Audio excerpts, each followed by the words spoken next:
artiste au abeta héritier na coupé décalé abeta na ba de Bordeaux abeta na de Bordeaux abeta na Fababi abeta na Beno Serge Beno abeta na bango nyonso parce que parmi ces trois là autant moko na bango ah donc ça quelque chose de bien et ça surprise parce que cet artiste musicien a bête de scène au moni la musique na biso toza presque ba artiste congolais tout ba bête de scène mais ce qui n'est pas le cas forcément na ba ivoirien na tomonaka or cet artiste ivoirien na ba nationalité na donc na tiké lui sous des artistes pour dire quoi Héritier ne prépare pas son concert à moitié cet artiste musicien aille en France spécialement sur invitation à Héritier imaginez logement imaginez billet d'avion imaginez tout ce qui est bâti pour artiste mandéor na ye nous aurons des artistes musiciens congolais aussi qui sont invités dans le concert. Sont venus directement et c'est des grands artistes connus à succès. Dans un concert à lobby.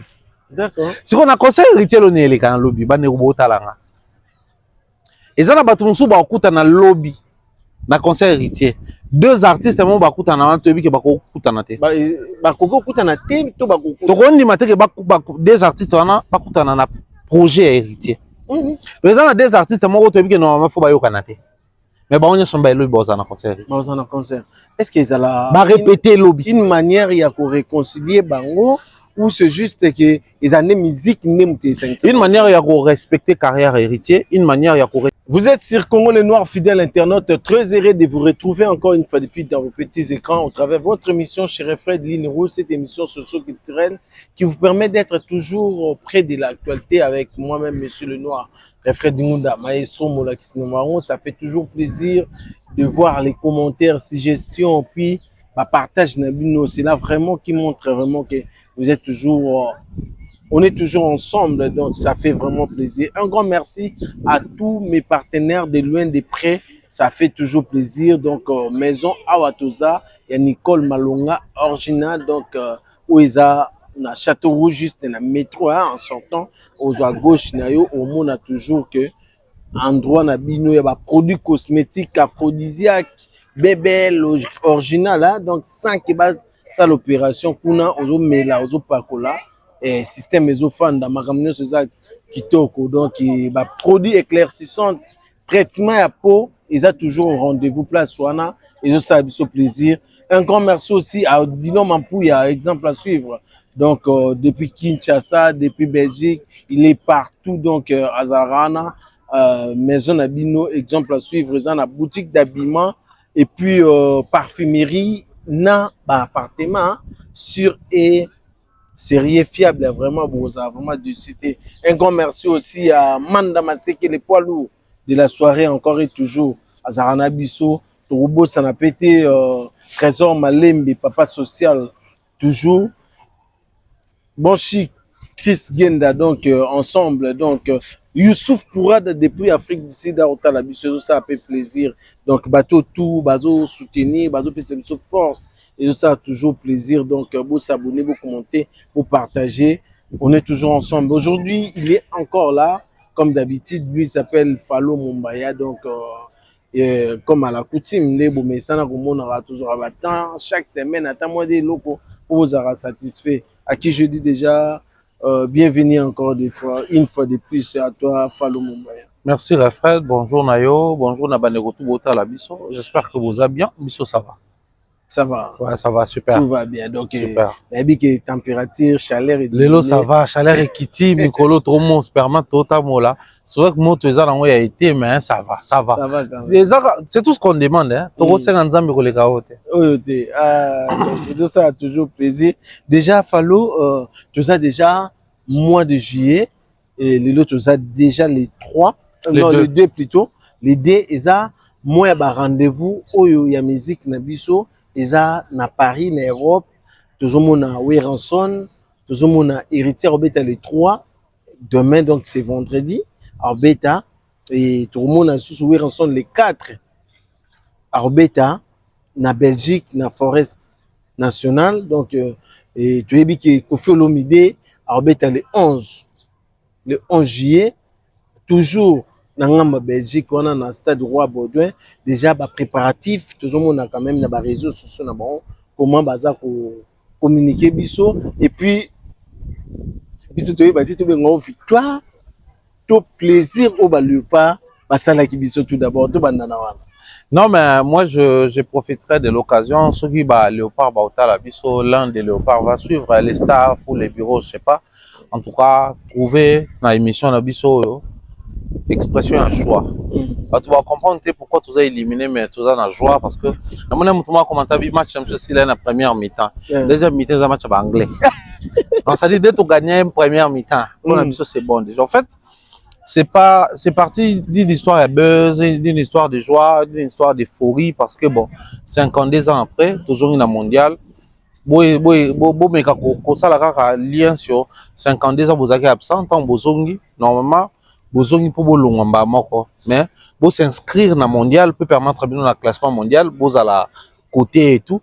Mais pour l'équipe, na 16e de finale, Wana au calme, malgré la vicissitude, déjà Portugal 1-1. Quand on est dans le deuxième match, Colombie compliqué, Bisso, Ouzbékistan, pour corriger Bango sérieusement. Donc, Léopard, actuellement, on doit se permettre de dire que c'est une nation de foot. Les Congo, c'est une nation de foot. Léopard, c'est vraiment une équipe bien stable. Déjà, il faut reconnaître que l'Angleterre va détenir les côtés historiques et nabengango mythique, to nabengango légendaire. Baron va créer balé autobétako. Oh. C'est l'histoire bien dit. Donc, c'est-à-dire, tant le football américain, tu es bizarre, football moussoussou. Mais malgré le sport, on peut voir qu'on a plus de basketball, mais dans le football américain. Et football anglais, il y a un étobé surtout football ou étobé en football. Donc, quand on est en anglais, tu as la compétition anglaise, tu as la coupe anglaise, tu as la club anglais, tu as vu que baza makasi, ba club na bango za makasi, ba compétition na bango za makasi, omona. Mais les loyo, bobeti na Angleterre siko ya nation. Première mi-temps mobimba, bo mener bango na jeu. Bo tebi na début à match, bo mener na jeu. Donc ça prouve à suffisance que aujourd'hui le Congo doit être considéré comme une nation forte en matière de football. Et je crois que Ndenge Tolongwe tête haute et nous sommes fiers de nos léopards. Tant que na Congo, tu as un triomphe. Parce que tous allons été absents, tozongi, mais tozongi bien. Grand rendez-vous sur tous et les alliés Cannes. Cannes. Moni Congo, faut pas dévorer les. Normalement, faut tous Cannes. Avec équipe à Boy Papa. Ni ne empêché de tous Cannes.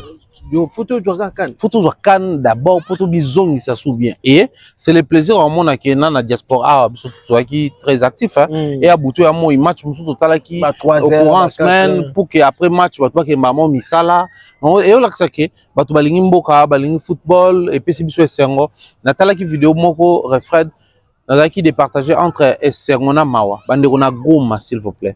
Place to yo ka baza sujeti. Ouais, na mon vidéo bazo c'est là. Donc Léopard a pesi bato. Et joie au Léopard a pesi bato. Même na bazone hostilité le roi Goma. Ça prouve à suffisance que le football c'est la chose qu'on peut utiliser aujourd'hui pour réunir. Parce que musique est réunie ça nango bato. Mais la tendance au côté le fanatique football c'est mieux parce que quand on parle Léopard on sait reconnaître que on tout bazar va jouer na biso mboka. Donc bravo Léopard, bravo 11. Certains essayent de reprocher les coachs, je pense que c'est un humain. Alors mais capable s'améliorer, corriger l'erreur. Mais sinon là étant congolais, là c'est un moment où on a idée. C'est éliminé maintenant c'est. Papa moni lobby, moi je me suis mis avec mes enfants. Il y avait les garçons à côté à ma gauche et la petite, elle était à droite. On m'a dit, ah papa, aujourd'hui on joue. Hein. Même si maman, pourquoi? Non, mais je vois que tu te sens vraiment à l'aise. T'as la décret. Même Bana va constater.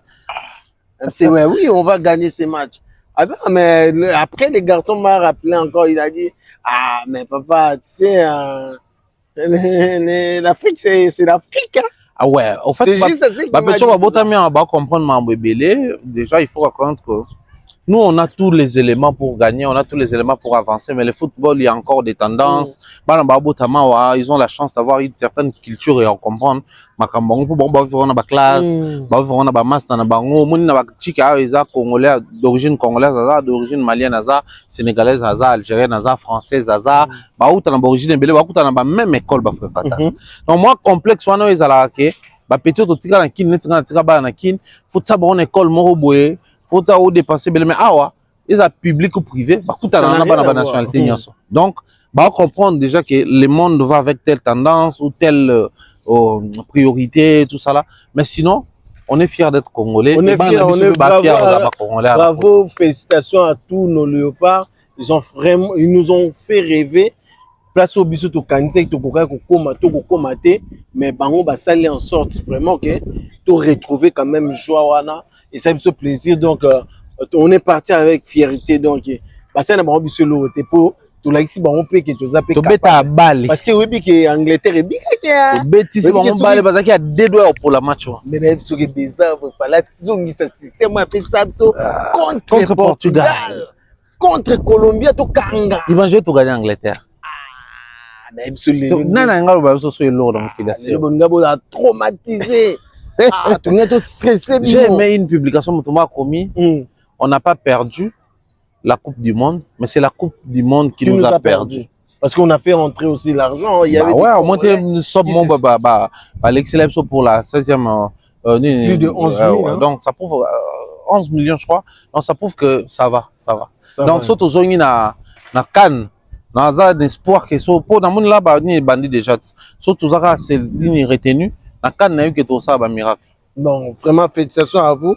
Donc les gars, on est toujours fiers de vous. Donc les autres ça fait plaisir. Mais déjà parlons déjà de l'artiste, le musicien Héritier Watanabe qui va se jouer qui va jouer déjà son concert déjà pour ces 3 donc 2 demain à Obétana Zénith de Paris, c'est là où que je dirais que tout le monde avait senti ou l'avait compris que Héritier fait partie de l'orchestre Maison Mère de Werenson. C'est par là que le succès a déclenché qui presque Makambutu les atouts hein, pour que carrière se déclenché na vie nae akoma ou akoma lelo. Déjà ton impression déjà par rapport à yaba préparatif est-ce que de toi-même parce que vous étiez là quand même na répétition pour les acquis plus biso comme tout à l'heure match yo tali match au fond au côté à fond na match lobina ça au tenga sobre non mais moi hier j'ai dit d'abord merci à Héritier Watanabe et à tout son staff. J'ai été invité pour n'apprendre part dans la préparatif à savoir la répétition Héritier bon mon aké la vidéo bimité je salue ici les professionnalismes il y a Tino Fayette et puis na l'évidence PDG le PDG na moni bango en tout cas va veiller à ce que vidéo mon côté Héritier Watanabe la répétition bima le travail en tracklist et bimi petit donc bazar vraiment professionnel va veiller à ce que corps étranger à côté na bato pe bazar na katuana va veiller à ce que et là tout le monde dans concert et puis tout le monde a encore un concert mais moi j'ai été convié bah invité j'ai passé un très bon moment. Merci Héritier Watanabe pour l'invitation, merci pour la considération. Il m'a bien reçu, il m'a bien accueilli et c'est tout ce que nous demandons aux artistes et musiciens avant même dans le concert d'ailleurs. Moni monde dans la musique refait to beta ma solo oyo boye to tourner dans Châtelet to vandi librement on parle en France et tout mais au monde que l'impression oh bato bazo zo na musala monsieur za lokola apport na biso za apport moko ya second plan ah bon apporter na mino lo malonga te pas musicien et pourtant il y a des artistes et musiciens congolais grands de renommée internationale qui chaque fois ils ont des activités ils font toujours appel ngana vanda na mona iro a préparer le tourner émission na Bilari a tourné à diffuser quand la communauté congolaise au vanda bomona na mona mewe aye awa a tourné la Popol Mpasola pour les kawapi et pas ba congolais non na moni fali avec un double stade de France à 6 concerts à fouti ba tout le monde en promotion ba to ba sala promotion quand internet c'est communauté congolaise donc musa to sala et ça musala moko yo j'ai l'impression que les artistes connaissent l'apport na biso mais ils font semblant mais biso n'aime tout toujours l'ingate ko accepter que toujours apporter penza en fait tellement on se met au service des artistes et musiciens en lieu et place de se mettre au service il y a musique na culture en fait biso to comme comité na service il y a individu au lieu comité na service il y a musala ou individu azo sala ça fait que les lots fanatiques les lots mutumwa ko ba apporter le côté biso ba kolo musala tondimi donc moi je pense que les lots photo le banc ouvertement nous avons beaucoup apporté. Actuellement, on a tendance à conseiller c'est la presse en ligne. Ils ont accompagné avec objectivité, mais ça n'a pas. Quoi de plus normal que je sois invité par Héritier? Alors, on a assisté à un concert. Répétition. La répétition plutôt. On a une dernière répétition.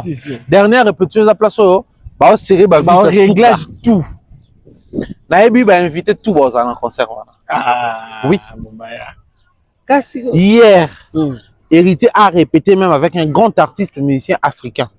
Ah bon? Qui a quitté son pays, il est venu ici. Juste pour. Bah répéter pour Betana Héritier na Zénith. Bah répéter entrée naé. Bah répéter Nzembo bah Betana Héritier. Bah répéter Nzembo Yemo Rabeta. Ah, ils ont surprise ou pas? Il y a surprise. Donc, en fait, artiste, non, non, le batté. Héritier, moi, le batté. Mais c'est un grand artiste musicien africain. Il a un bon talent. Indice, Abeta a coupé décalé. Ah, qui bat tu as des. Non, il y a un combo là. Soit ils a été. Ils ont été. En fait, artiste, Abeta héritier n'a coupé décalé. Abeta n'a des Bordeaux. Abeta n'a des Bordeaux. Abeta n'a Fababi.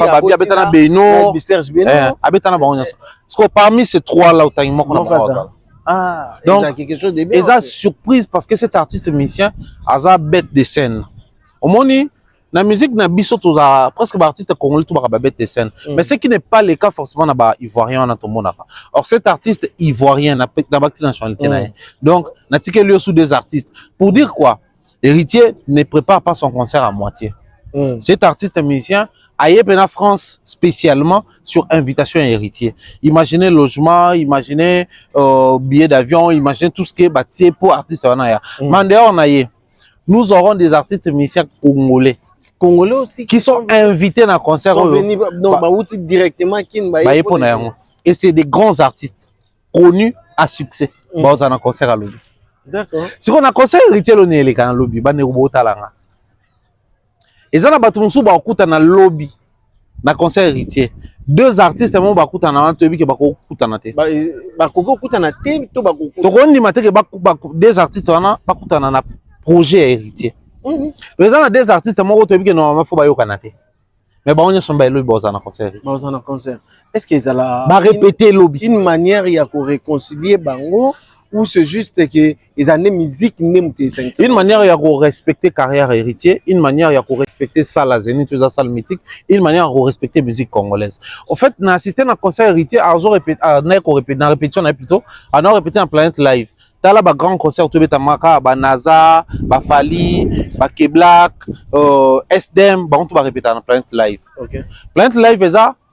Salle ya répétition oyo bati ba condition tout baza la possibilité au sein balance tout on met dans la stade on met dans la salle on met dans le public pour espace baza la balance nyonso na kati so Héritier watana be pour prouver le sérieux qui y a dans concerné à qui on répéter kuna. D'accord. On répéter kuna ça coûte de l'argent parce que ça la mindele ba après temps c'est moins de Congolais aussi oyo à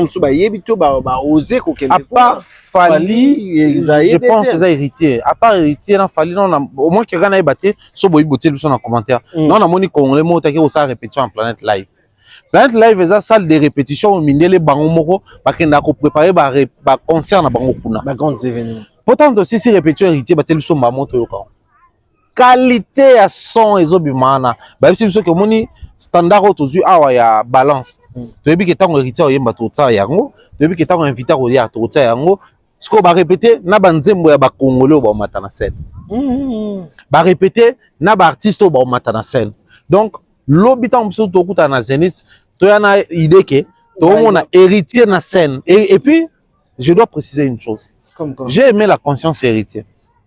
L'habitant beaucoup ya na concert Héritier, bolande la détail, on a le on fait la concert à Fali.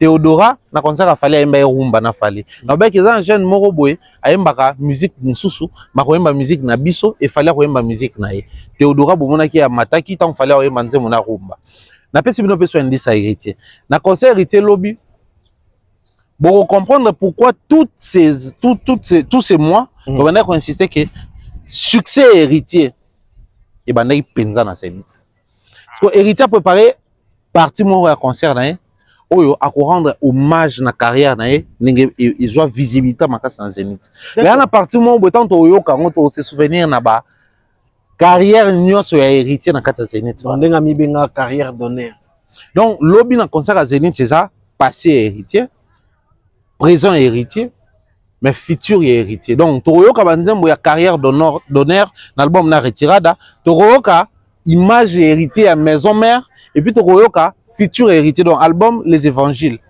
tous extrait dans le lobby. Donc il y a vraiment beaucoup donc à boire et à manger donc concert héritier à lobby, il a résumé toute sa carrière dans concert voilà. Et ici je pense que le album Nel Bosso retiré dans notre carrière d'honneur, concert à lobby, c'est un concert d'honneur. Pour Danine, tu côté qui biso tout scène musicale, tu côté biso tout d'homme de Paris pour un concert en France, dans le monde de Belgique. Tout le monde que héritier aimé banze mona lelo, aimé banze mona kala, après c'est peut quelques extraits banze mo koya. Mais au école kana lobby. Bato ba kota dans concert na ba comprendre que ah mon baya. Tant que n'a répétition la neba de tête. À chaque fois on va répéter dans la bande qu'on noter. Je salue mon ami Juvenal Kibala. Tonton. Oh, tonton. Tu vois qui n'a eu on a lobby. Ah, je jure. Tu vois qui n'a eu kuna. Bon, fallait d'aller au on a se permettre. Na qui binda ba répéter un héritier. La pesi vient na mbote Doudou Kibinda. Wa vient na. C'est le Kibinda. Wa vient na. Golache. Tant ba si répétition ba on tout. Tu vas na vie Doudou. Est-ce que bini fort tant au béto répéter l'ancien et là on communiquer na wata et c'est un somme en fait concert héritier lobby et un concert oyo tant oyo quand on assiste lobby et non au délai à musique comme ça en a succès musique comme ça en a goût mais musique qui est héritier bah on bien bah ne retour pour un concert à lobby j'ai parlé ici des invités j'ai parlé de la carrière d'héritier j'ai parlé de la prestation à Kibinda Nathan Kibinda parce que j'insiste fallait moko déjà le bac en héritier validé qui en donc tu es bien que bazala lobby et on a assisté à la répétition sous que ça hier on va tout bazala qui et il y aura tellement des invités oh ça la succès na Congo ça la succès le banda Congo bazala wana donc demain nous aurons assisté à un moment très très spécial bande qu'on a aussi ba billet de besoin tant on peut te dire parce qu'il y a encore des doutes beaucoup de gens se posent encore des questions en disant que ah cette fois-ci héritier on dirait Spiritas, ça trop timide pour nous recevoir billet pour un événement qui va remplir salle wana Zénith de Paris. Alors que Zénith de Paris, ils ont place oyo tokoki ko redorer, ils mangent la musique de temps à autre, c'est-à-dire tout le monde qui le vignoche a été coupé qui carton. Tout le monde a wera, ba jibé, ba kofi, ba te belé ba beta wana, ba ça vraiment ba carton. Le hébi qui héritier, azana il mange la nouvelle génération, il y a ba jeune oyo, ba okento ko beta kuna. Est-ce que c'est manque d'argent, volonté ou énergie, ba spiritas n'était pas osa motivé pour acheter des billets? Moi, je crois que déjà, il faut te rappeler que configuration au héritage, oui, ils ont mené que au Nyokalonga Zouaki. D'accord. Bato ba étudier à Koki, bako étudier dans l'Obiawa, sur les aïeux, on te voit contredire un inbox, il y a mon numéro qui est connu. Configuration héritier, pourquoi je plaide? Parce que ça jeune dans le lobby. Souvenez-vous, dans le slogan héritier, tant que banda qui carrière dans banda loba, je suis jeune, je suis Wata. Donc, héritier estimé que dans la musique que je vais proposer, les jeunes vont se retrouver. Donc, tout jeune n'a pas fait monter. Ah, il est pas là. Il est pas là. Je suis jeune sur tout celui qui se considère comme jeune doit s'identifier dans la musique d'héritier Watanabe. Ici, au Tangi Fababi, au Tangi Beino, au Tangi Deboro Likoufa, c'est des artistes de mission dans des pays différents. Fababi, je pense, ivoirien. Deboro ivoirien. Beino ivoirien. So, Longoli, héritier Betapena, Joe, on a besoin de commun à Mbappé je crois que Ougandais ou Tanzanie, quelque chose comme ça. Donc, héritier s'ouvre aussi dans les pays. Et tous ces bateaux, on a besoin de Mbappé, retard à ma casse, c'est banane, pas congolais. J'ai aimé détails dans le bango en émission parce que c'est important dans le bango. Tant que répétition, Sili, pendant qu'on parlait avec héritier, il m'a dit quelque chose que j'ai aimé. Abi, nazo veillé à ce que l'équipe n'anga ou ça la service. Bah s'arranger à ce que bah tu vas dans le bande pendant que le concert est bêta. Parce qu'on avait constaté c'est les problèmes congolais. Dom karaté Bercy, Zénith, Olympia, on soit congolais, bah même Stade de France. Na Stade de France a fallu. Et là bah tout le bah ça la boue pour bakota. Pour na tu vas na bango beto so la libanda bo ça ni libanda be ba tena suka ba compliqué so poto kota ti ba insister ba kota bango. En fait, venir en retard à concert selon la loi soit artiste à Mati 1 heure du temps max après ba kota sou ba tout. Moi je l'ai vécu. Na kenda concert a fallu dans Arkea Arena na Bordeaux. J'ai souffert pendant que na rata vol pour na kenda Bordeaux na zora vol avion, na rata vol, na rata train. nakenda na ba bus ndambu na koma Bordeaux 22h. 1 heure avant concert ici. Comme à 21h45, le temps de m'apprêter dans l'hôtel, n'a vite fait. L'hôtel coûte ya bev, vite fait pour qu'il parce que m'ta mis là un bagage là. Na commencé à 22h. Babou yana kota. Parce que non, selon la loi AWA, RDG les qui au coco de souci. N'a expliqué bango que non, je suis dans les médias congolais, dans l'accès bon carte nanga ya Congo, il y a médias officiels UNPC et puis n'a expliqué bango réalité na kota nango babia non, c'était le cas kota. Ba tozo nga ba Aïdor tout ça là. Donc selon la loi AWA, officiellement, sur le conseil est bandit 2 heures après, 1 heure après, tu vas côté assisté. Héritier soit sur mesure à ce que na concert na yé, tu vas côté. Dans son commis les bandes salle, il y a eu un service qui est préparé. Aïdor non tout temps à côté yé pas commis. Non, yé m'ta yambanga la arkéa pour na concert retard. Yé m'ta yambanga. Ba on va négocier pour côté na concert à Bordeaux pour na retard, ba on va comment avant. Bonjour Paris.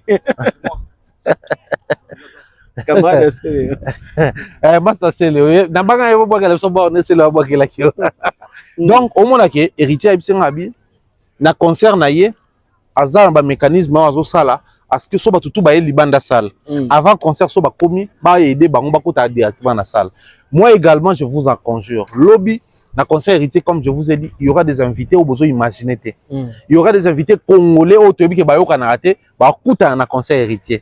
Il y aura des étrangers qui viendront dans le concert héritier. Il y aura 2 invités, je pense, ou 3 au bazar étrangers, non congolais. Dans le concert héritier. D'accord. Et les Zénith de Paris, c'est un concert dans le lobby, un concert d'honneur, carrière d'honneur et puis concert d'honneur. Donc, tant que Royawana, sur le service protocolaire, moi, je basengyo, kotamba mona kati, tous à la souple, héritier à play, à coopérer bien à parce que moi, en vrai, moi, je dirais quand même que j'avais trouvé ça un peu exceptionnel dans le concert à Diokalo. Quand on est arrivé, Libanda, tout d'abord, il y avait moins de gens qu'à l'intérieur. Il y a concert à Diokalo, papa. Parce que Moutounes sont là, il y a Diokalo. On le vit Diokalo. Viennoche. Viennoche. On s'en est Libanda. Viennoche. Amso yemwaza de anakati kuna. Donc biso ba jeune na ba concert ba Fali, ba Ferré. Tout ça la biloko wana, lobby héritier sur biso ba mesure pour aider biso sotoyer. Tout ça la plus intéressant en côté anakati que Libanda. Donc tout ça la bon. Demain vous aurez tout ce qu'on a dit ici, voire même au-delà. Ngana ici donc à mona qui na répétition. Je ne peux pas citer nommément les gens parce qu'il y a mon artiste à communiquer. Natangi Kibinda, Natangi Vieux Doudou Kibinda, pour ça nanga. Et puis il fallait déjà communiquer avec Baozala. Et le coup là, tout le monde a une vidéo n'engé baye. Mais qui va se poser moi un peu camp ni wa goza. Ngana yoki banzembo ba beti na répétition. Mais yo ngana yoki banzembo ba beti. Ozo komela biso kaka. Te mérite lobité, ba kolonzo to ba lobité. Mais ngana yoki banzembo ya ba invité ou beti na répétition. Et ya bena bato bo imaginer. Ils sont exceptionnels. Concert à lobby, héritier beta ba générique naie, tobi nango, a préparé ba rumba naie à succès. Na ba rumba naie ya ko découvrir. Mais aussi ba invité naie. Monter ma moto. Est-ce que tout le monde aura quand même la période moko dans la bête na Dôme de Paris, tout le monde qui quand même Bercy Ayaki, tout le monde a Ilo Besson, tout le monde qui Roi David. Et Olivier Rappé, hein? Donc ça fait partie batwa outana bato yo bayaki na ye bakoboti basali ba ouverture. Est-ce que na concert o to gomona pe quand même couleur ya bato lokola ba Jack Love, ba Simo ki bato neso ba longwaki tout au long ya arrivé na ba voyage à ba poto. Père, on peut tout dire sur héritier, Aza jeune, Arosa Berreur, bisotou ba jeune so succès yé. Tu connaîtras pas bah moment où tu commettre bah bêtises, moi berreur et tout. Mais là comment faut tout reconnaître na jeune wana héritier watanabe. Aza na grandeur d'esprit au ba mission belé ba nangote. Tous na poto. Bercy moi na yaka poto na héritier atikala. Après à ça la mission. Après le ba makambo. Mais comment voulez-vous que na même Bercy wana yana concert wata. Grandeur d'esprit. Sikoyo est-ce que tu as douté qu'il y a un concert à lobby? Tout le monde a souba bilonga seka. Tu as douté? Donc concert à lobby, ils ont bilonga tout le monde a un concert. Oh, hier il y a été qu'il y a pas quoi. Et tant que ma concert au lobakabo. Oh, hier il y a été qu'il y a pas quoi. Mais bah il y a un banzembo. Bah pourquoi il y a un bajeton? Bah on te m'a nimi invitation héritier. Et ça m'a lobby. Vraiment. Merci déjà pour héritier. J'espère que tu clôturer la biseau. Bah ouais, moi tout ce que j'ai dit dans bateau, non, toujours babiété, na billet nanga, bateau tout non bazu babiété. Prenez vos billets. Je vous ai donné ce que moi je veux. N'a pas pourquoi babenga na répétition à lobby. Mais je pense que babenga pour comprendre ni ni ba préparer. J'ai dit ici le sérieux, il y a place pour poni, la qualité, il y a son, la qualité à musique qu'on va proposer, qualité à spectacle, mais aussi autant que animateur, moi je tiens à féliciter Ambulance. Oh, Ambulance. c'est exceptionnel. Aza pour mon Joana, je comprends pourquoi il t'a gardé. Azo boire na répétition, na qui pour ça tout comme vendredi. Mais comme vendredi, moi je mérite quand même revenir na point au balobaï qui est animateur msoussou et orchestre, donc c'est-à-dire qu'on devait quand même recevoir deuxième groupe et orchestre au Chomi, qu'on soit François côté aussi, danseuse, ça sincèrement je ne sais pas trop, na tout na qui en côté, en tout cas. Comment il y a des jours à concert, l'artiste doit être au four et au moulin en train de travailler, on a monnaie comme ça. Un musicien, il y a un groupe, pas bête à concert, bon, on a des questions qui peuvent ternir à l'image de ces concerts au lieu de tomber la concert. Les médias doivent revoir ces côtés-là pour le bilan dans les prochaines émissions. Moi, tout ce que j'ai retenu, Zali, équipe au Baye, ils ont 80%, ou je dirais même 90%, il y a bateau à répéter là, on a qui. D'accord. On veut bien voir Chomi ici, on veut bien voir Francesco Totti. Na des volets nango ya bakoti orchestre sika. Et comme ça la paix que nous les abons, faut baza nan. Ba kota no pe esprit à la team, ba outi pe kota Fabrica, c'est ça Victor ni les orchestres comme Soussou, Villa Nova, pas forcément Blaisa ou si vous voulez, mais comme ça la paix que esprit à la team pe kota baron nan. Et puis de l'autre côté, il faut savoir que les Itabani qu'on peut visa kala. Bato belé po bazana bazaka na ba visa monsieur qui monsieur super bato babakisami naturellement faut démarcher ça là ma bato to asenga visa maison chacun ba na problème informatique bazaka na problème informatique babi c'est puis faut bater même biloko wana nemi ozalaka na problème informatique avec tous les informaticiens qui y a au Congo, tous les informaticiens qui y a dans le monde bino ozalaka na problème informatique mais en attendant sotali na taksha miembaza je respire Aza, vice-président Mich Kangando Aza, nani, Masananga Cédric Mbungu Aza, toujours. Batutu bayembaka, na bavoko, na baker baza. Ta bayemba banze mon na répétition, place à ténor oyo ka ténor wana. Place à deuxième voix wana. Na taksha déjà c'est bon. OK na ba animation. Ba animation e boka manga ba kolo nango baza. Moi je pense que c'est le plus important. Akim Solo Aza, équipe Mbakuna Aza. Na drummer Aza. Muta munaza bango tu baza na mona ko babakisi muntu moko so ya sente wana pa nani Malik Sente azo beta lo kwa boma mutu surtout to babeti ndemo invité na bango et puis na moni masana nga mo boya abeta na kibinda bomo na ngolo abeta abe sente abie pe so babakisa mina tango babeta kibinda babeta 3 sente po kibinda ya ka sente na ko lala wa bie akibinda koye na bisa yo degré to bini. Non, en fait, le bata vers la mission Doudou Kibina, Abina Fali, na wata baba Kibindien. Pour moni chorégraphie au fallait ça na Kibinda. Chorégraphie au wata ça na Kibinda na répétition na moni. Je me suis dit ba Joyo ba pena ba Kibindien. Donc l'homme venant to se retrouver ba to ba na concert wana, on va tout regretter sauf prestation. Vraiment. Vraiment, et ça, plaisir déjà par rapport à Maramnios, sur les détails au PC, déjà. Parlons aussi de Weranson, parce que lui, il va être côté de la Belgique, parce que il y a peu orchestre, ça déjà, tout le monde va Limbonda, tout le monde va Maître Mao, tout le monde va chanter, ce qui complet déjà, et Zawana. Déjà, impression de déjà, na comment na Weranson, à tout le bani il aurait quand même sur les R pour que il retient des 3 il y a des 4 R après 24 heures de moins de 24 heures que il retient à un podium déjà la musique na biso déjà moment où on a déjà transit wana ba to bazar koto ba assister héritier directement ba qui est sous Belgique est-ce que il faut vraiment équilibré.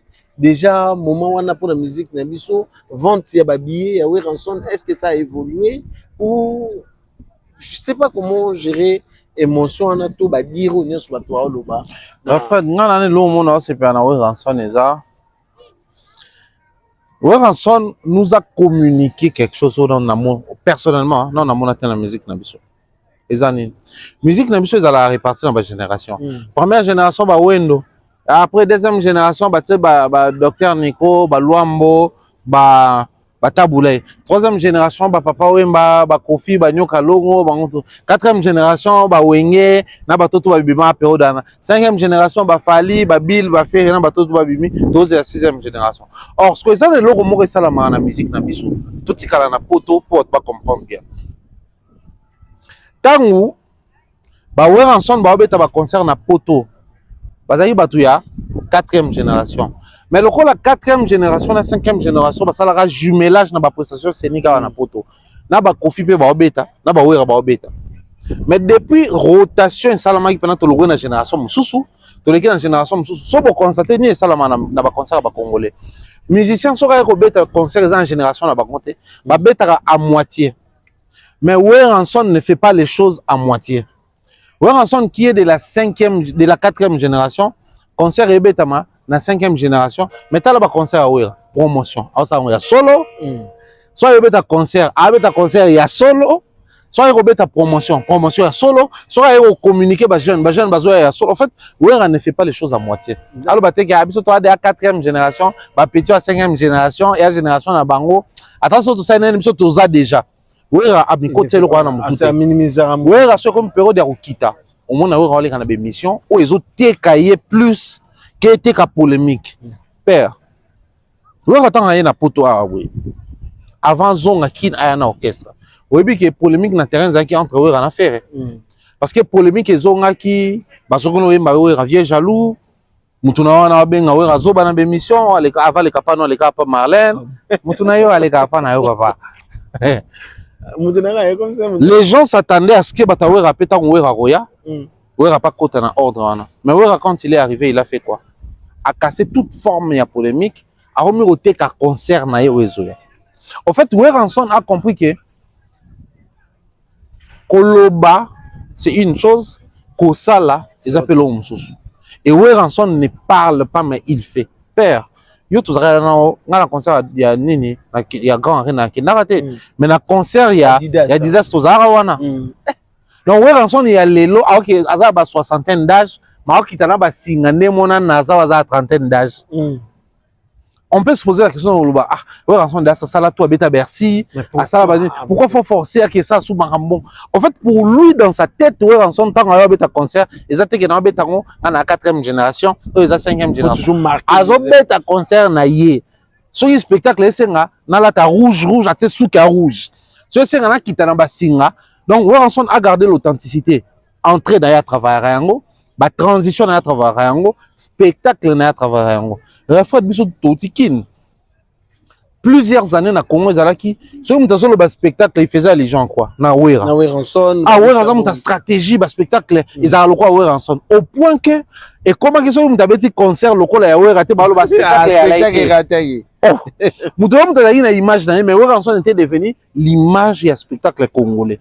L'influence ya Wera nde sala ke DJ Arafat a s'inspiré na Bill Clinton parce que Bill a bané ko beta na kati sa maison mère. L'influence ya Roga nde sala ke DJ Arafat a s'inspiré na Arafat à Braza parce qu'il a beta na orchestre ya Roga.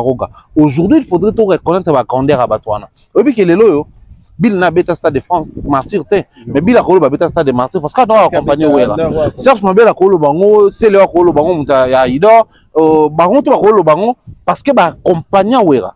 Et Weranson sort tali concerne lelo on mona kaka âge ne m'te changé hein yé mon roi trelka Wera wana soyeb sanga les rois de la forêt nationale. Tu penses que Wera ça les choses à peu près et pourtant na Adidas ça là qui à peu près na grand arena ça qui à peu près bah tout aux années bango na Belgique juste après Wata bah comprendre que nous avons intérêt à protéger Weranson parce que Weranson c'est justement l'image de la génération na bango. Les lots, il faut tout raconter. La 4e génération, à part Weranson, on a un grand concert. Jusqu'à la Zatea. Et surtout, la 4e génération, toute cette 4e génération, Mata. On a un concert où on senti que du début à la fin, concert et bani communication ba fongoli billetterie ba to adi kolobelango et puis concert et beta messim il y a que ranson ouais na génération likolo donc je crois que côté ranson nga la lipongi ba bia ranson et tout là alors que dans début ton ba la billet ton no ba bon ranson a équipé trop té et après zappé génération na bango te ça na pe l'autre mais tant au total là ba jeune to se frotta na bango na ba salle mi balé bana ya ba 18 ans ya basi ya ba 19 ans ya basi poison il est temps to ebisa bato botika kokosa bato ke au chef d'œuvre ezalaka rumba parce que bato babimisi biso ke wera yemba ba rumba te wera ba animation mais siko bato pe basali ba succès belé Billie Jean na Michael Jackson ezaka rumba te mais ça succès dans le monde la musique rumba oui mais la musique rumba a plusieurs facettes même temps to binaka ngwasuma générique ya rumba na biso donc Weranson avait compris que plus les années passent, plus ba waka wakaranga, plus ba kibwisa pi paranga, ndeko beti sanga lobby. Vent. La musique de Weranson c'est du vent. Plus les années passent, plus ça se bonifie, plus ils ont pris. Bato bazaka ba spécialiste à vent so ba ye na ba place pateka ba vent, ba kavwana, a po na vent ya kala. Et pas on dit ma prix là. On a 1800, 1900 quelque chose. Même si ils ont 2000 euros, en somme, 20 plus euros, mais là, plus ça prend de la valeur, plus ça se bonifie. C'est aussi le cas pour la musique à Weranson. Moi, je reste confiant dans que les concert à Weranson, Warrior à Zaralaise, Spiritas à Zaralaise, Boulois malgré Zaralaise, Kofifi à Zaralaise. C'est le seul artiste de la génération, on a un concert à Zaralaise. Donc, tout le monde dans la forêt nationale, très bien. D'ailleurs, je profite pour saluer au maître Ninja, je salue comme ça Dr Pichu Muzungu et puis Sankara Wewa, sans oublier Odile Manza. Vraiment. Mais déjà, comme on a déjà comme Alimboda, parce qu'il y a eu un moment où il passait avec l'orchestre à Loa, et puis comme ils ont juste en guise de reconnaissance à Evra qui pendant au sein orchestre à penser qu'il énergie à ça qui peut fort ou bien parce qu'il y a moni lelo to benga en coutume hein qu'il fallait azo mema batou ou ya génération ba petit ba massa na ye oyo misusu pe bazana orchestre ne balongwa mais a même bon atiki ba na poto tozui héritier azo reconnaître que tokola tosala boye na mutu ana pona memaye pour ka a démystifier frère, il y a un truc qui se passe avec Weranson, je pense que la musique à maison mère tout clan wege na généralité bazate loko la clan latino parce que quartier la tête fait un anniversaire même moi beta qui na Evry les arènes des frères pour anniversaire 32e anniversaire oh ba Kofi bayaka ba Sarana na ba Fali ba vieux Willy Boula et les autres arènes 32 anniversaire donc au monde que esprit à quartier latin ngwana mais en termes de réunification jour bato maison mère Baovanda, à part d'une dynastie à maison mère rataki parce que esprit fumamaki, bato mususu babeta na maison mère te bakotaki et fumama na comme dynastie à musique congolaise. OK. Mais jour où Weranson dynastie maison mère. Au départ l'esprit c'était dynastie à maison mère, bato tout babeta kuna. Mais jour où Weranson pena ovanda. A dilé bien na ba petit na ye. Au bazala pena. Parce que moi je me rappelle une fois j'ai suivi Charlie Balaka paix à son âme. Ah ouais, viens il avait souligné Abi Weranson devait revoir sa façon de traiter ses anciens musiciens pour qu'un jour qu'il fasse un événement hors du commun naba oyaye parce que na montango bilota Charlie Balaka ngamna no montela vient na ngai ando die abando ya shenga apesanga ba kope belé na yebaka mutu apesanga na yebiti so bazaka bandeko na excellence Kimbembe Mazunga yem tapesanga kope na l'époque Kimbembe Mazunga komi PCA ya SNC SNCF na Congo SNC Société nationale de chemin de fer yem tapesanga kope te RVZ régie les autres rappellent SNCF voilà Société congolaise de chemin de fer société ouais yem tapesanga kope wana tout ça là on a vient nga mo boepe ya kinwana pire venanga yem tapesanga kope wana tant bazong ba train avant ou tant bazong ba train sera Kabila qui même mazunga wana otolonga gouverneur akoma ka PCA kuna il me tapé ça donc vieux na Charlie Balaka paix à son âme on a ba vie ba edanga na ba branchement ba contact ba nini pour na rappeler ou les kana TV mais ba vie na yo monter là on peut ba plan pour ça la plaisir au fait le ko wana ezani ya on penza tout le ba Weranson a la possibilité de réunir les anciens ya wenge maison mère ba petit stade de martyr c'est possible maintenant esprit à maison mère to constater tu na concert à Liboso Bila yakati. Bila Djidje. Djidje. Mais Bila en orchestre, né? Djidje pas en orchestre, né? Djidje en orchestre va répéter dans quartier, na Ekalpitus. Non, na couloir qui mbuta na quartier. Djidje abeta ba concert na Changu, abeta des fois na Apocalypse Vendée, abeta même des fois na Kermesse pour ça na Sayo wana. Non, comme on Sayo Bassende voilà. Ils ont à côté des bonhommes, abeta pe wana. Je pense que ça va un peu comme de l'autre côté dans Kassavou. Donc, Weranson, souvent, il est ouvert dans Babylone. Malgré la guerre d'esprit à la Weranson a habité dans un festival. Festival, les festivals, il y a fait. Seul musicien qui a habité dans un festival, on a minimisé les Ibrator et les autres. Mais seul musicien qui a habité dans un festival, il a Weranson. Pour faire les mots habiter. Victoria Kimani. Ils ont vraiment payé à intempéries, moula et tout le reste. Mais mon toit bête, mon nez, c'est Weranson.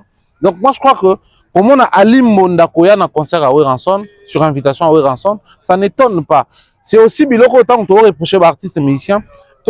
Excusez-moi, tous à peine la rationalité ou reconnaître que bazo ça la paix par rapport. Ah biso tout est koloba makambo ya ne konabi so ya kotaba popol mpasula wana ya kauka ote kotika biso. Animateur comment il a Diego Kao. Bato ba reprocher qui et c'est par la suite tu vas apprendre que Weranson déjà depuis à Nobela abana ko mettre main à la patte. Weranson tout le monde a concerné Idiofa a invité les premiers fils Didier Lacoste. Donc on a un concert bela Weranson ngana kenda à l'époque maman Sylvie Mampatazara candidat député provincial na Kitambo. Ba bengsa Fabregas Babeng ça rappelle je crois na Bill, babeta na Vélodrome wana. Weranson a souvent cet état d'esprit à souffrir manaye. Seulement musique na biso yebe ke na normal polémique et tout. Si bato ba contribuer par le passé na maison mère, ba mona ba grande gloire. Ali Monda je crois abeta na Bercy a son à confondre te. Abeta na Bercy na Wera. Ali Monda abeta ba stade des martyrs tout na Wera beta. Soki lelo Ali Monda abeta ba Zénith. Et qu'il y a Weranson dans la forêt nationale, c'est une très bonne chose. Parce qu'avant, on combattait Bakanga, Weranga beta dans la forêt nationale. Après, on combattait Bakangi, c'est ça qui Weranga beta. Retourner à Zongi Soukakuna. C'est une gloire, il y a assisté à ma bloc à bon, va comprendre que Moussala Basala a passé, si le réseau fouta. Pour un concert à Wera, bateau boza le bois na Moussala Sala Bosa peut bien. Mais si Wera beti bilo na kala, comment on a né ça biso? Ah, bizarre. Il y a un concert à Batunion, soutien à beti lo à Kala, il y a un mission à Lelo. Et là, on est moi, il y a 5 ans. Soit Betson, votre babaye, bon. Bosco Weranson, Oyo, plus de 30 ans de carrière, soit Betson, votre donc, tout à Wengi à Kala, Owera invité à un concert, je pense que c'est une preuve de maturité de la part à Owera, mais aussi qu'on reconnaître que Mundao a Betaka, peut-être qu'on te bien ça, ton abisso, au-delà de la guitare, au-delà de la synthé, au-delà de la cri. C'est une très bonne chose. C'est une très bonne chose déjà. Fallou, donc, ils ont la chance de belé que pour concert on est sous nostalgique parce que tu as dit invité monsieur choix selon ni na playlist en ouais moi nous tu as que apparemment ça me dit bon moi beta guide de Besba ndé ba beta on peut sous parmi invité pe na événement na Weranson c'est mettre à jour papa Toloba Weranson surtout au guide de Besba moi je tiens à rappeler aux gens qui est na kin ngana kinois. Nakin tu es que Moombi c'est un artiste musicien congolais. Mais pour toi, s'approprier. Et attends, babeta na Weranson chéri banda lelo oh poti sangana motema na yo. Yango nde zongisa na Congo. Ça c'est la force de Weranson. Et c'est un artiste mobwe, abano imba lokwa singila na bosa ni kombo na. Yaza pe na France abwe. Mais pas zonga na Congo, Weranson. Iso motema. Donc pour moi que batutu rabeta na bango featuring et marchaka et autre beta masolo ya Moombi azo ba certification aux États-Unis abeta na ba musicien danger États-Unis asala ba clip na Miami ya danger mais Ranson a réussi ça kokota na monde na ye, il pas réussi à kokota na monde da Simba. Donc ça ne m'étonne pas si aujourd'hui Ranson a biso lo guide de Besbar, tout le monde est accroché. Je tiens à informer aux gens que Ranson a un momoko na Gaz Mawete na son Teban. Je tiens à informer aux gens que Ranson a un Gaz Fabulous. Oh ouais. Luka Mbongo, Luka Bambongo, Luka. Ranson faisait un Gaz Fabulous. Donc Ranson mutayemba Cheroza eloko na inosbi. Donc faut te rappeler la rabat que Ranson wana akota kana ba monde surpris que Ranson na inosbi na on peut se comprendre ngwa. Ranson mystique, avant na boya bon matin la biso bloc cadena. Na ba petit mo ba uta bandundu baleka na ba ngaba ba beta musique, ba besa ba valeur. Tant on ba beta bloc cadena to ko benga ngo afro bloc. Donc Ranson au-delà de tout, c'est le même Ranson où il y a Jacob de Varier, Babeti Nzembo, touché, touché. Ranson c'est le même où il y a David, Mano Dibango, Père son âme, Babeti Nzembo, Croix-Rouge. Donc, Ranson sait s'adapter à un monde et belé à musique. Imaginera ceux qui depuis l'époque où Ranson a tsakapena ma yele na cop wana libanda dès le world papa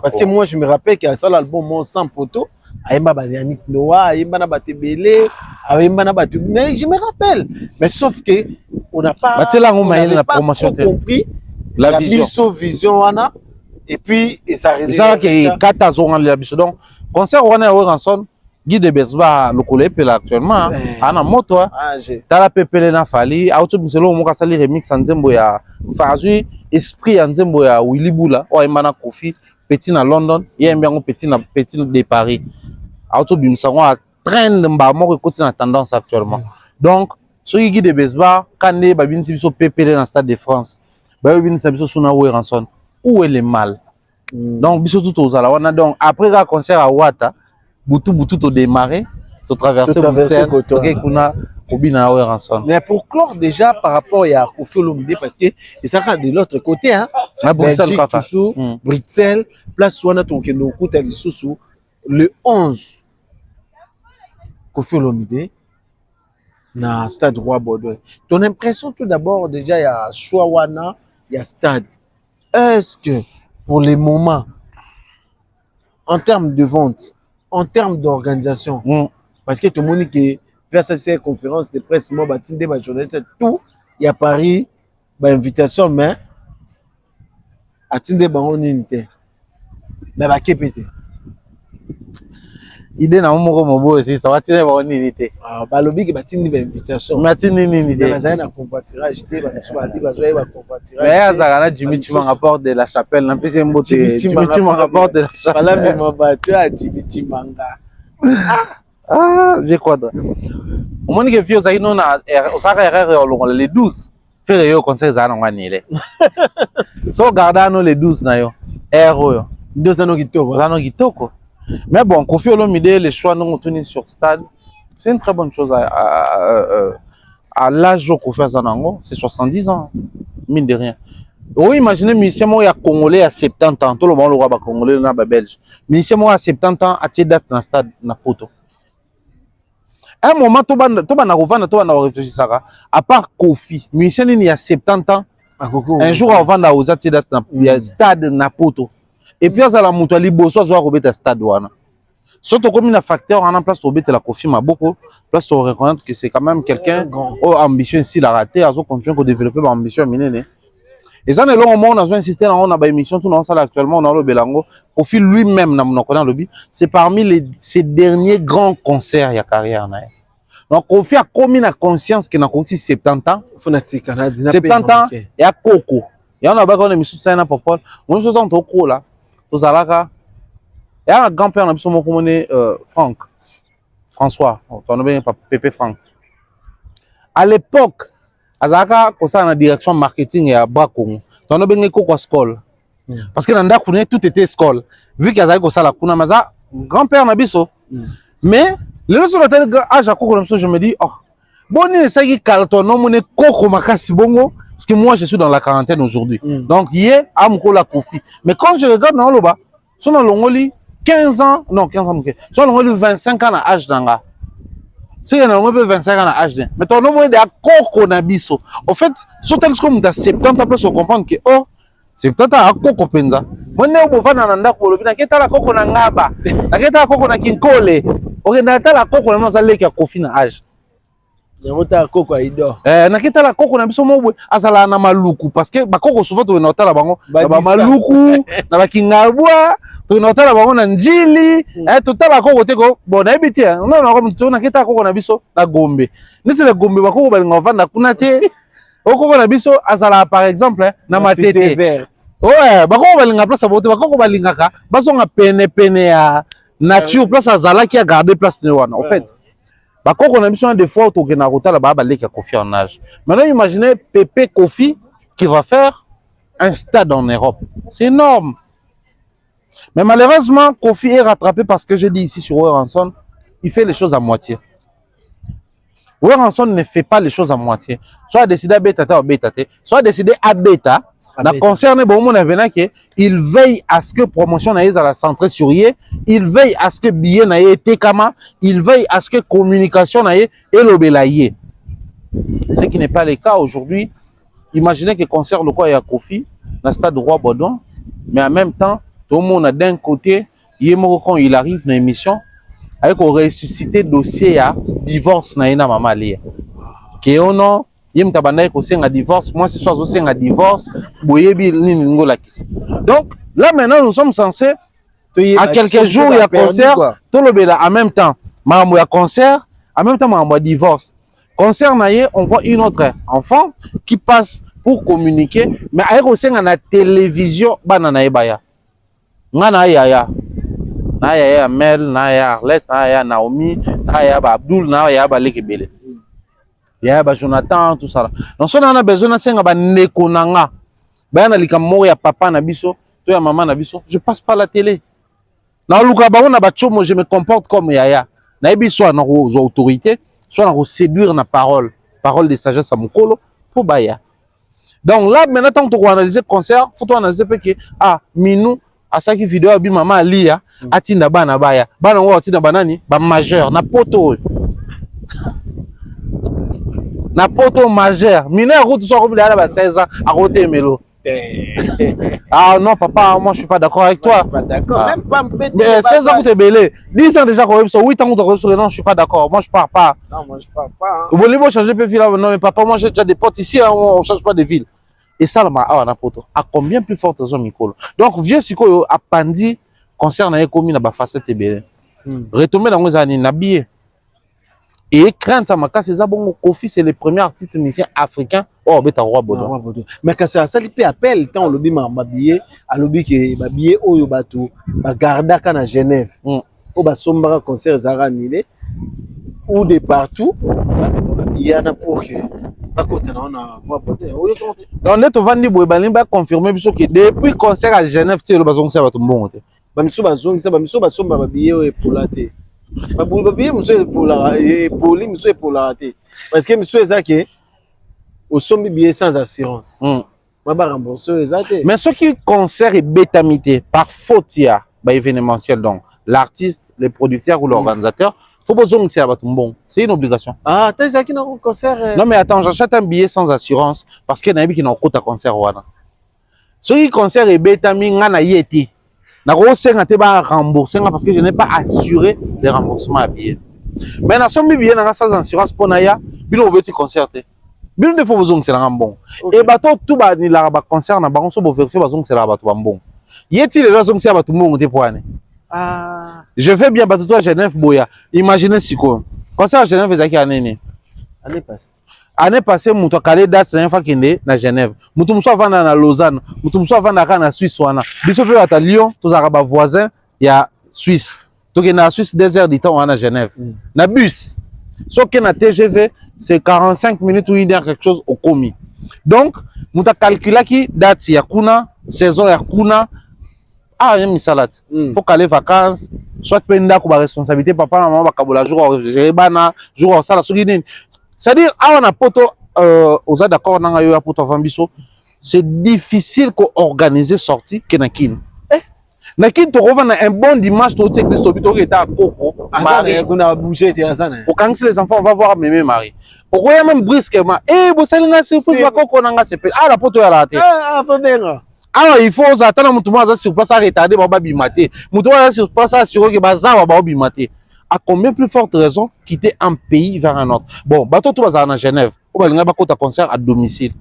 Donc faut ba longa à Genève. Bayati Bruxelles. Genève na Bruxelles ya pemene te pona bateau bazar poto te. France na Genève bazar pemene na Lyon, ngaza na Lyon. Na kena Genève tout le temps. Ah mais pour eux à Paris parce que na Flixbus des fois on fout à 9 €, on fout à 14 € aller-retour. D'accord. Et à désert tout ça la paye 1h50 minutes au commis. Autant nos paysages au filmer, connexion exam tout peuple OK pour les journée kuna na soir ozongi. Maintenant on se remonte à Genève à Bois. Bon on sango quelques jours avant concert. Faut qu'aller hôtel, faut qu'aller Moussala. To comme na période nini na poto. Vacances. Toi na vacances. Vacances bana ba classe Cécile, bato ba ko kende ba camping. Nyos bandoma. Bato ba ko kende ba peu période on ba fête ça la ba mingi. Mbongo bando, yaro ndé mbongo. Ah calcul nyos na mutu peli na minito. Donc je pense que c'est un bon truc mais mal orienté. Ça aurait été les projets parce que depuis le départ, fait ba non sans temps va fournir le billetterie que bato tout au rembourser kunate. Soki boza na posa bolingi remboursement te boya koto. Qu'est-ce qui allait se passer? Bato musu ba ninga ba yate. Mais je suis bien à Genève, je suis bien à Refred. Refred a fait un bon, bien on valide pour nous côté na bon, na évité na kota ni concert ni match na Roi Baudouin. Mais na zone kaka ko réfléchir na mona ki na Stade de France. Stade de France c'est qui QR code na yo. Oye o scanner yango et fungole lio barrière le quoi ya métro na tram. Contrôler OK. Parce que QR code va changer ba tout QR code. Et aussi, parce qu'il y a tout est numérique. Permutation, so oye na billet wana ba peso billet mususu au scanner côté. Permutation ka ya ba QR code. C'est tout sauf sérieux. En fait, maintenant le ba wana, Kofi fait les choses à moitié et loko ba kulutu mingi faut batika osala. Quand vous venez faire un concert ici, souvenez-vous de vos grands concerts Bercy à Kofi en 2000. C'était le tout premier noir à beta wana. Mais ni les influenceurs ba tumsu ba ko beta. C'était les sérieux au yemo Kofi attaquant en concert. Et donc, moi je pense que c'est une très bonne chose de na kumisiango, mais après Natal si bateau, c'est tout sauf sérieux ma mobenga bateau à Genève, ba au côté en concert. Vraiment tu dois vraiment s'attarder vraiment le souhaiter pour nous clore déjà entre émission na biso ko si gérer nini to méthode nini na ba concert tout o ezo landa na moi oyo comment les Congolais devaient se comporter ou devaient faire en sorte que pour que leurs événements dans les tout prochains jours parce que tozana fali a outil déjà pour annoncer biso deuxième date il y a Ovo Arena Autour Arena c'est ils a pays oyo ils en Londres place oyo balobi ke ba interdire Ebola o c'est qui Mambo bolo chaque fois na ka sanga pa na tiki na te lo bana oyo quand tiki bango nyotso ba publier ba bi Ebola ba concert mo na mona na commentaire mo na zai choqué abi ole bolo ba faire Ebola bolo ba faire Ebola comment là mtia mabe moto ya mole padre déjà concert place oyo bazolo ba Ebola ezali eza interdit ba annuler ba annulation il y a ba concert il y a faire écola mais fallait rajouter encore une autre date et deuxièmement kaka ba communicateur ya faire baloba kike concert mon côté et beta en Europe France de partout et beta te ya ba congolais parce que Ebola eza communiqué eza déjà dans terrain mais tout le monde il fallait aussi qu'on rajouter deuxième date pour Autour Arena. Donc l'impression tout d'abord déjà dans l'impression ça voilà les preuves que Fali n'est pas fait. Voilà les preuves que Fali n'a pas la même organisation que Ferré. Voilà les preuves que Fali n'a pas les mêmes producteurs que Ferré. Voilà les preuves que Fali n'a pas les mêmes niveaux que Ferré. Voilà les preuves que Fali ne fait pas les choses comme Ferré. En fait, deuxième date, il a fallu il s'agit vraiment de Fali. Enfin, il s'est ici de préciser que O2 Arena, c'est plus de 20 000 places. Donc 20 000 quelque chose places. Et quand on fallait à Zolobela O2 Arena, pour observer le comment. Mais là, il fallait à l'obéla banda kalatan au salon. À salon mieux. Je prends le premier exemple. Paris La Défense Arena. Fallait quand il a fait Accord Arena, il avait promis de revenir pour faire double Accord Arena. Alors, on a émission on a poto et pas le bon on émission na yambaka et to yambaka na kin biso. Alors, double Accord Arena. Double Accord Arena égale à combien? 40 000. Alors, on lit double à commission salle moko. Paris La Défense Arena. Donc, depuis qu'on promettre un autant à ça là on mieux beau concert à Paris La Défense Arena. Et on te zone ça ba concert na poto. Et on te ça là que toi est belé na poto. Ngana ya na poto grâce à concert à quoi Arena. Il y a Paris La Défense Arena ya fallait. En fait, quand fallait préparer quelque chose, attention qu'il a raté à ngo. Tant à zone il revient encore fort. Makambo ya O2 Arena oyo. Fallait ba na ko lobela ngo depuis tant à Betty Bercy. Et ça le mot za on a O2 Arena to ya kaka un jour to zone là. Quand on est là, on mon côté, à cette première date, sold out, à cette deuxième date. Au fait, il se passe quelque chose, Fred. À perdre, tu vas ni boto, bouler au Belgique, dans le concert, à toi en France, surtout. Mais là, tu me souviens, tu as tant que préparé ma campagne. Mais là, tu me souviens, tu as dit, à préparer déjà concert, tant on a comme en Belgique, comment est-ce que ça va se passer? Et fallait, visiblement, il vit comme ça. Pendant qu'ils ont préparé l'eau, que salamité, à s'arrêter, à là-bas. Bon, tu vas netto tiki, tu es la jour et rien netto zone la préparative. Lui, il continue de préparer. Et ce qui est comme bon monake, il a plus de maturité, plus de performance, plus de capacité. La preuve, autour à nous avons mon côté comme mi balé. Si on comme premier artiste, non seulement habitué autour à Rennes francophone, dans l'Afrique, et puis parmi quelques rares artistes qui habitent dans le monde, il y a des francophones, mais comme les premiers ont deux fois successivement dans des dates irlandaises. Surtout quand c'est même tonton pour mon appel mot TV Rodolphe a posté mon tout le monde pas un concert d'ailleurs mon tonton a produit par Gérard Drio ou a annoncé que le concert allait annuler pour ne pas prendre intempéries tout ça là. Mais c'est quoi la communication officielle soit de Ferrego là, soit de son producteur, soit je sais pas moi de son manager ou de l'équipe qui coordonne une communication claire qui explique sur la raison majeure et ça qui va annuler concert, tout va reporter concert. Biso to petit version de fait au lobby, on a vérifié avec les billets, na ba billetterie, na ba guichetterie, tout le monde que les billets ne se vendaient pas. C'est comme ça ils ont levé l'option de changer la date. Ferrego là, quand il est venu pour parler de Paris La Défense Arena Lobake, il y a Zaki na ba chiffre Moussou, on peut acheter from Moussou, ba kena na on a procès sans suite. Aujourd'hui, quand on va reporter, pour na oye moraza suffisamment informé. Normalement, il fallait pas communiquer. La communication ne sert pas seulement contre les détracteurs. Communiquer aussi pour Balingabino. Et ça, on va faire et solo. Au point où on a besoin d'éclairer sur pour un concert de maintenir pendant ce temps, tout est question d'organisation. Il n'est pas organisé dans l'ambassade à concert. Il y a un niveau. Mais sinon, dans l'ensemble, il fallait approuver noir sur blanc qui n'a pas les mêmes niveaux d'affaires. Et ça, en France, et ça, dans les pays Europe. La preuve, à l'on la zone francophone, à la zone anglophone, date à Liboso, billet Tiram Makasi, deuxième date, il y a un bimi. On espère que va continuer qu'on va habiller. Et ça va être une belle expérience pour nous qui sommes Congolais. La fait, tout c'est pas ma baléate. Tout c'est pour la paix soit qui tous à la pays à Liboso, francophone. On va être deux fois autour Arena. Nous va payer à Liboso francophone. On va être à un Stade de France. Nous va payer à Liboso en Afrique. On va être deux concerts dans le Stade de France. Et ça, un artiste de mon côté africain, il y a deux concerts de suite dans le Stade de France. Nous avons Liboso est congolais. Donc une fois de plus, il fallait au-delà d'être chevalier au Congo reconnaître, mais biso ba congolais. Autre personne qui est médaillé, mais toujours reconnaître que na kati ya ki congolais, on a cette fierté là d'appartenir à la même nation que cet artiste musicien qui est un frère congolais. Vraiment. Merci à toi, Fallot, d'être là. Et merci aussi. Un dernier message et puis salutation pour que. Dernier message des alliés, so ba concert ezana ya Kofi na ya Wata na ya Wera na ya Fallot obeta en Angleterre. So toye to longwenda ko. Ozu car na yo, ozu tram, train, bus, je sais pas moi RR. Moyen soye. So komi na place concert eza kota na salle. Dernier message à moi. Vraiment. So komi kota. So to va to solo là. To ke solo na kata salle.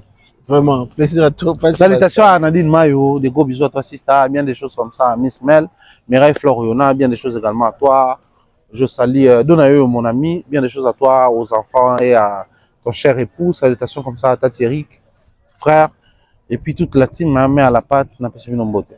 Vraiment, merci, un grand merci à Watoza Nicole Malonga, donc maison Nabino cosmétique, qui a des produits aphrodisiaques, et puis bateau bazana pour ça, bani Nabino comme Arovim, bien, et puis système, hein, et mata, bon hésiter, te bobé, wana, et ça a toujours plaisir na Château Rouge, juste na gauche, na yo, on écoute vraiment maison Nabino à Watoza, ya Nicole Malonga, original, donc un grand merci aussi na Odilo Mapouya, exemple à suivre, qui nous suit depuis quelque part. Manda Maseki, les poids lourds de la soirée à Pola jamais. Trésor Malembe, papa social encore et toujours. Turbo Sanaté, Yapo d'or, Totorine, Yapo d'or, le styliste. Donc, Azawana Jonathan Kams, Kamango. Kams, c'est ça le plaisir. Turbo Sanapete, Kennedy, le pétrolier. Et Armando Chesco, Christian Foumout, Youssouf Pourada depuis Afrique du Sud, on est toujours ensemble. On se retrouve très prochainement.